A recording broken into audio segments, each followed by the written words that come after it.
নমস্কার বন্ধুরা, welcome to back চুমকি চুমকি ব্লগে সকলকে স্বাগতম। ব্লগটা এখন থেকে আমি শুরু করলাম, আর সারাদিনে কি কি করি তোমরা কিন্তু অবশ্যই আমার পাশে থেকো, আর তোমাদেরকে সম্পূর্ণটা শেয়ার করব। কিন্তু ভিডিওটা আমার অবশ্যই দেখতে হবে, স্কিপ করলে চলবে না। তো আজকে আমার সারা দিনের রুটিন তোমাদেরকে শেয়ার করব, সকাল থেকে কি কি করি। তো দেখতেই পাচ্ছ, ঘুম থেকে উঠে চলে গেছিলাম ছাদে। ছাদে গিয়ে একটু ব্যায়াম করলাম, আর বাসি কাজগুলো করা হয়ে গেছিলো। আর এইখানে দেখো কি সুন্দর একটা বাতাস বইছিল, আর ফুলের গাছে এতগুলো ফুল ধরেছে। এখন তো ফুলগুলো আমি তুলবো, যেহেতু পুজো দেওয়া হবে। তো চলো এখন যাব নিচে, আর নিচে গিয়ে রান্নাবাড়ির কি একটা আয়োজন চলো করা যাক। তো কি জানো তো বন্ধুরা, এই বাড়ি বাড়ি বাড়ি কবে থেকে ভাবছি বাড়ির কাজ কখন কমপ্লিট হবে। বাড়ির কাজ আর কমপ্লিট হয়ে ওঠা হয় না। সত্যি রুমগুলো যখন যখন দেখি তখন তখন মন খারাপ হয় কি কখন কাজগুলো ফাইনালি কমপ্লিট হবে। আর এই যে আমাদের শখের বাড়ি, দোতলা হচ্ছে আমাদের শখের বাড়ি। তো চলো নিচে এসে দেখলাম বিরু রান্ধান কমপ্লিট, আর এদিকে বিরু পড়তে বসে গেছিলো মন্ত্র, যেহেতু প্রত্যেকটা দিন কিন্তু বিরু মন্ত্র পড়ে। আর এইদিকে মাম্মাম একটু দেরি করে ঘুম থেকে উঠেছিল। আর এইদিকে কিছুটা কাজ আমি শুরু করে দিয়েছিলাম, যেইতে রবিবারের দিন অনেকগুলো কাজ থাকে। তো একটা দিন ছুটি পাই, সেই দিনকাই করা হয়, আর বাকি দিনগুলো হয় না সেরকম কাজ করা, যেহেতু ফার্নিচার মুছাগুলো।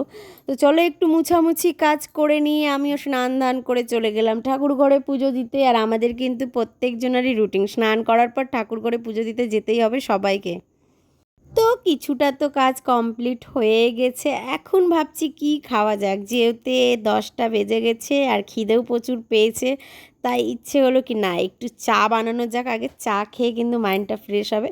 আর তার সঙ্গে আমি কিন্তু রুটিও করে নিয়েছিলাম, আর এইদিকে করেছিলাম আলু ভাজা।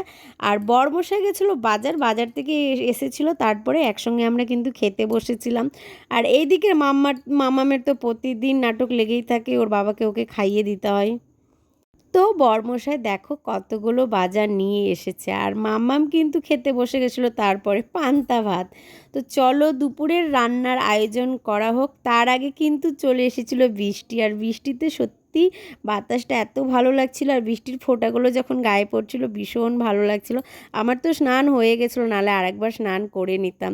তো চলো এইখানে কিন্তু রান্না বান্না শুরু হয়ে গেছে, এখানে কিন্তু এখন মাংস কষানো হবে। তো মাংস আর মাছ হলে কিন্তু আমার বরমশাই রান্না করে, তোমরা তো এর আগেও জানো, আমি এর আগেও ভিডিওতে তোমাদেরকে বলেছি। আর বরমশাইয়ের বায়না ছিল পটলের চাটনি খাবে, তাই এখানে পটল পুরানোও হয়ে গেছে। আর নিয়ে এসেছিলো হচ্ছে পুঁটি মাছ, পুঁটি মাছের যাই হোক একটা কিছু করব, জিরা বাটা বা সর্ষে বাটা। আর এইদিকে দেখো মাংসর কালারটা এত সুন্দর হয়েছিল, এখানে মাংসগুলো দেখে সত্যি বলছি লোভ লাগছিল, যেহেতু কালারফুল মাংস হয়েছিল। আর আমার তো ভীষণ এক্সাইটেড কি কখন খাবো, অনেক টেস্টি হয়েছিল দেখেই বোঝা যাচ্ছিলো।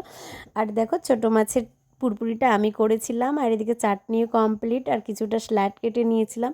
তো এখন বসে পড়বো খাওয়ার জন্য। আর দেখো বৃষ্টি তো পড়েই যাচ্ছে একই রকম, বাইরেও অনেক বৃষ্টি পড়ছে, চারদিকে বৃষ্টি বৃষ্টি। বরমশাইয়ের গাড়ি তো পুরোটা ভিজে গেছে, বরমশাইকে এসে বললাম কি ব্যাপার তোমার গাড়িটা তুলবে না, ও বললো কিছুক্ষণ পরে তুলবো। আর এইদিকে ভাগ্যিস আচারগুলো বিরু তুলে নিয়েছিল, নাহলে আজকে আচারগুলো সবটাই ভিজে যেত। আমি তো বুঝতেই পারিনি কি বৃষ্টি এত জোরে চলে এসেছিলো। তো এখন আমাদের খাওয়া দাওয়া শুরু হয়ে গেছে। বরমশাই কিন্তু খুব ভালো রান্না করে, সত্যি বরমশাইয়ের রান্না খেয়ে না দুর্দান্ত।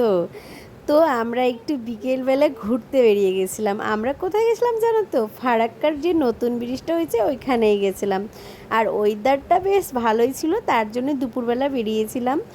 আর হচ্ছে মাঝে মাঝে কিন্তু জায়গায় জায়গায় বৃষ্টি পড়ছিল, আর জায়গায় জায়গায় পড়ছিল না। আর পিছনে দেখো যে আকাশটা কি ওয়েদার, মেঘ যে ভাসা ভাসা মেঘগুলো আছে, দারুণ লাগছে। আর মাম্মামকে আজকে কিন্তু বেশি কিউট লাগছে দেখতে, খুবই সুন্দর লাগছে মাম্মামকে দেখতে আজকে।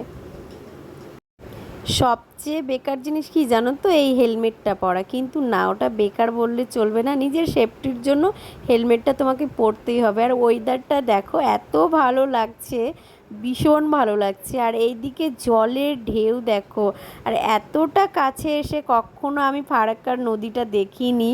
সব দিনই কিন্তু ট্রেনে উঠেই দেখেছি, যখন কোথাও যাই ট্রেনে করে তখন কিন্তু আমরা ফারাক্কার ব্রিজটা পার করেই যাই, উপর থেকেই দেখা হয়েছে। আজকে যে নিচে এসেছি সত্যি ভীষণ ভালো লাগছে, আর ঢেউগুলো কিন্তু অনেক বড় বড়।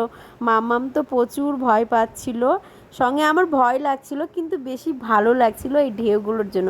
কিন্তু নিচে নামলে চলবে না, তবুও আমরা যাই হোক একটু নেমেছিলাম।